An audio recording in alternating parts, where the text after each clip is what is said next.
Ipinakita ang isang kasal sa labas sa France ni Fosco at Ana, kapwa may anak sa nakaraan. Si Fosco ay may anak na si Lovio at si Ana ay may anak na si Leia. May mga tumutol sa kanilang pagsasama, ngunit tinanggap pa rin ito ng karamihan.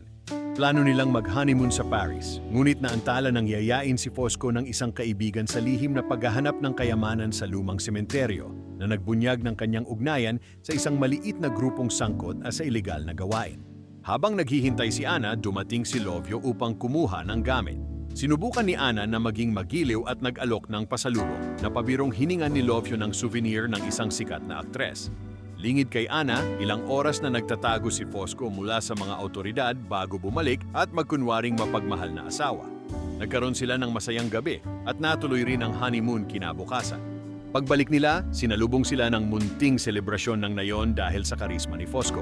Inutusan ni Ana si Fosco na ibigay ang pasalubong kay Lovio, ngunit nanatili itong tahimik at mailap.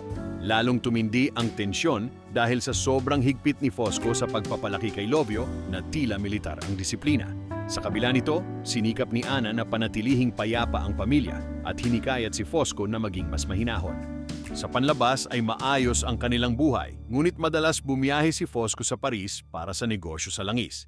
Kapag wala siya, napapansin ni Ana ang atensyon ng mga kalalakihan sa nayon, lalo na si Zo Moreno, mentor ni Lovio, na hayagang humahanga kay Ana, isang bagay na ikinabahala ni Lovio. Isang gabi, nadatna ni Ana si Leia sa silid ni Lovio habang binabasahan ito ng kwento.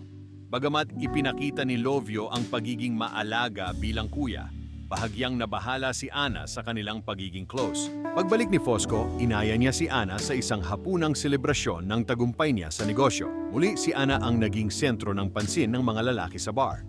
Kinabukasan, nagkaroon ng seryosong usapan sina Ana at Lovio tungkol sa pag-ibig. Para kay Lovio, ito ay laging may kasamang sakit na maaaring gawing sining. Naputol ang usapan nang dumating si Fosco na may mga hindi angkop na biro na nag-iwan ng tensyon. Sa araw ng fiesta sa baryo, masayang nanood sina Fosco at Ana habang si Lovio ay nasa balkonahe kasama si Zo Moreno na muling nagpahayag ng hindi nararapat na paghanga kay Ana.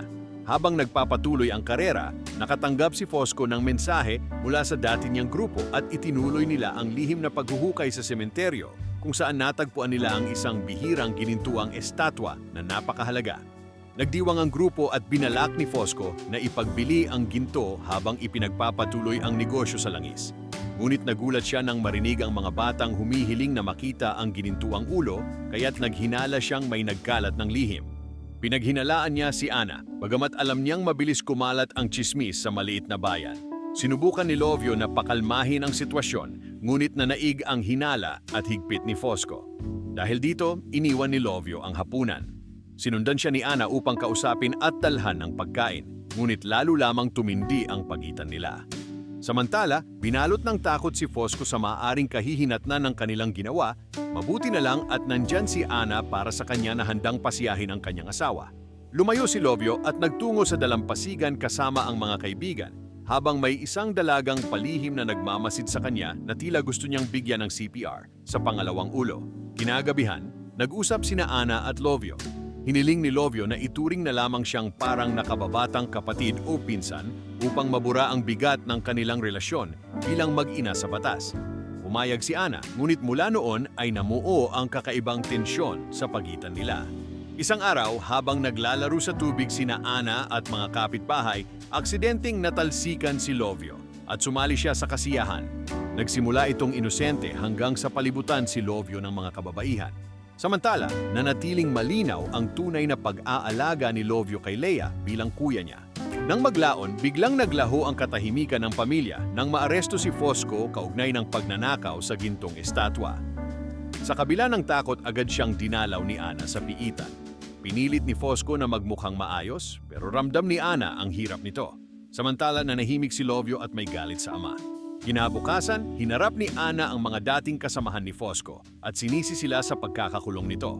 Nang bumalik siya sa bilangguan kinabukasan, may pasa na si Fosco. Sinabi nitong nadulas lang siya, ngunit hindi naniwala si Ana at tahimik na umiyak. Pag-uwi niya, naabutan niya na itinuloy ni Lovio ang kanyang birthday party. Nadismaya si Ana at sinita siya. Nakakulong ang ama niya habang nagsasaya siya. Sinundan siya ni Lovio para humingi ng tawad, pero tumanggi si Ana. Kinagabihan, tinulungan ni Ana si Lovio sa pag-aayos ng lona. Nagdikit ang kanilang mga kamay at sa sandaling iyon, lumitaw ang kakaibang tingin ni Lovio kay Ana. Kinabukasan, naabutan ni Lovio si Ana na kausap si Red, dating kaalitan ni Fosco. Ipinangako ni Red na kaya niyang mailabas si Fosco. Pero hindi ito pinaniwalaan ni Ana dahil ramdam niya na gusto lang niya ang kanyang pechay. Isang gabi, naabutan ni Ana si Lovio na nagre-relapse sa ilalim ng puno. Inamin ni Lovio na namimiss niya ang ama at nagsisisi siya sa mga nasabi at nagawa nito noon. Tulad ng dati, pinakalma siya ni Ana. Kinabukasan napansin ni Ana tinatanggal ni Lovio ang dumi na pumasok sa mata nito, kaya nilapitan niya ito para tumulong. Sa sobrang lapit nila sa isa't isa, tila tumigil ang oras at nauwi ito sa isang halik. Mula noon, naging mas mapilit si Lovio. Habang nagsasampay, muli nitong sinubukang lumapit, ngunit doon na nagalit si Ana. Alam niyang kailangan na niyang putulin ang lahat bago pa tuluyang lumala, ngunit tila hindi na mapigilan si Lovio.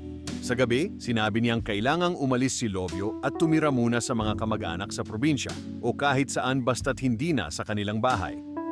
Tinawanan lang ito ni Lovio na parang biro lang ang lahat. Nawalan ng kontrol si Ana at sinampal siya. Dahil dito, tuluyang gumuho si Lovio, tinawagan niya ang mga kaibigan at nag-inom ng todo na parang wala nang pakialam sa mangyayari.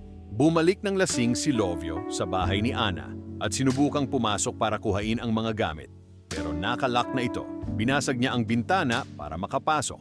Dahil lasing, naawa si Ana at pinayagang umalis siya kinabukasan pero nakiusap si Lovio na magpalipas muna sila ng gabi. Sa huli, bumigay siya at inamin ang damdaming matagal na niyang itinatago. Nang gabing iyon, nagkaroon ng sagupaan sa pagitan ng Russia at Ukraine. Kinabukasan muling dumalaw si Ana sa asawa. Tahimik lang si Ana ngunit halata ang pagsisisi. Si Fosco rin ay nagre-relapse. Namimiss si Lovio at sinisi ang sarili sa pagiging sobrang mahigpit. Iniisip na iyon ang nagtulak sa anak palayo sa kanya. Pagbalik sa bahay, nagpatuloy pa rin ang lihim na pagkikita nila ni Lovio. Ngunit may nakasaksi, yung dalagang stalker ni Lovio na nagtatago sa aparador at doon nabunyag ang kanilang lihim. Dahil alam nilang may hangganan ang lahat, sinulit nila ang oras ng magkasama.